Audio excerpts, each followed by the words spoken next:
嗨，Hello，大家好呀。4个月的时间，我在中美之间往返了6次，外加2次泰国，所以我不是在路上，就是在倒时差中。长途飞行，我喜欢带上一个橙子，柑橘类的香气可以非常好的安抚情绪。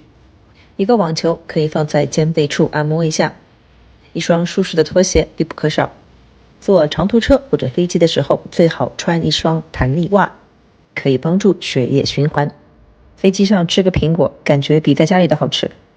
还有就是可以带上柑橘类或者是草本类的精油，在狭小的空间里面闻一下，可以放松解压。我可是做过好多次16小时经济舱的人，所以以上的一些小物都是我得出的经验，可以帮你在旅行中增加一些舒适感。回上海几天，办了事情，我们又去了香港，坐了电瓶车，吃了烧腊，跟我一起回美国。干杯了，干杯！看会儿报，看会儿书，睡了一觉之后，我们就到家了。